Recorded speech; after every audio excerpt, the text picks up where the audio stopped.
स्मरण में आपके नहीं है, वो आपके शरीर में क्रिया भी नहीं करेगी।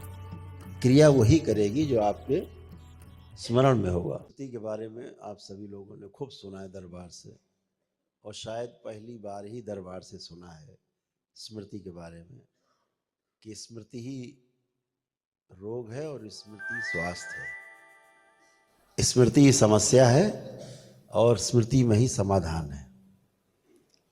बात केवल सकारात्मक और नकारात्मक की है कि स्मृति सकारात्मक है कि नकारात्मक है।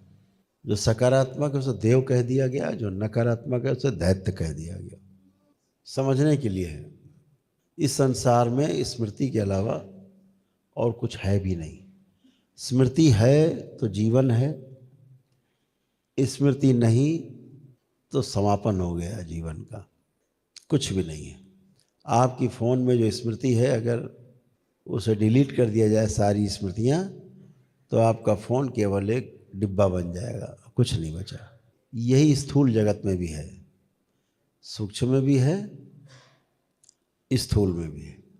जैसे फ़ोन है, फ़ोन में बहुत सारी स्मृतियाँ वो फ़ोन में नहीं होती। आप जो ऐप डाउनलोड करते हो ना, उसमें होती, क्लाउड में होती है। जब उसे आप ऑन करते हो तो जुड़ जाते हो आप ऊपर। अगर उस ऐप को डिलीट कर दिया जाए तो फिर आप कुछ नहीं देख सकते उसके द्वारा। ऐसे ही मानो जीवन में भी स्मृतियाँ होती हैं, उन्हें डिलीट करने के बाद कुछ भी याद नहीं रहता। और जो चीज़ याद नहीं है, स्मरण में आपके नहीं है, वो आपके शरीर में क्रिया भी नहीं करेगी। क्रिया वही करेगी जो आपके स्मरण में होगा, वही चीज़ आपके शरीर में, मन पर काम करेगी।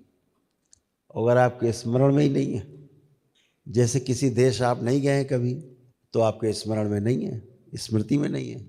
आपने कभी उस देश का नाम भी नहीं सुना। ऐसे तो 200-250 देश हैं दुनिया में, तो आपके पास कोई स्मृति नहीं वहाँ की, कुछ भी नहीं आएगा वहाँ के बारे में। जिस मोहल्ले में कभी आप नहीं गए, कभी नाम नहीं सुना, अगर आपको बताया जाए तो कोई स्मृति नहीं, आपको कोई रिएक्शन नहीं आएगा, अच्छा बुरा, अगर कोई बताए भी तो। ऐसे ही जो स्मृतियाँ हैं वो हमारे शरीर में नहीं रहती। इसको ध्यान से समझना है आप सबको। हमारी सभी स्मृतियाँ हमारे जीवन में है। वह जीवन जो हमारे अंदर से बैठकर बोल रहा है और आपके अंदर से बैठ के सुन रहा है, उस जीवन में भी पार्ट है। 5 पार्ट हैं उस जीवन के: आत्मा, बुद्धि, चित्त, वृत्ति और मन। ये जो स्मृति हैं ये चित्त वाले भाग में रहती हैं। जो चित्त के भाग में रहती हैं, चित्त में रहती हैं, चित्त अर्थात आपका कारण शरीर, बीज के रूप में रहती है। जैसे घर में तमाम सामान पड़ा है एक कोठरी में, आपको याद नहीं है, और अचानक से किसी ने कोई वस्तु का नाम लिया, वो आपके कोठरी में है, आपके तुरंत दिमाग में आएगा, ओ हाँ है। तो ऐसे तो चित्त में वो स्मृतियाँ रहती हैं। हम कोई भी काम करते हैं सूचना के रूप में, किताब पढ़ें, बातें सुने किसी की, किसी से बातें करें, कोई हम किताब लिखें, गणित लगाएं, फार्मूले याद करें, ध्यान साधना करें, उसके जो अनुभव आते हैं आपको, जीवन को भी जो अनुभव हो रहे हैं जीवन में, वो सब आपके चित्त में ही संग्रहित होते हैं और कोई स्थान नहीं। आज का विज्ञान ये मानता है कि जो स्मृतियां हैं वो मस्तिष्क में रहती हैं। बहुत भोले हैं बेचारे ये। आज का जो वैज्ञानिक समाज है बहुत भोला है, बच्चे जैसा है। अभी से पता भी नहीं है, यही नहीं पता है कि स्मृतियां रहती कहाँ हैं।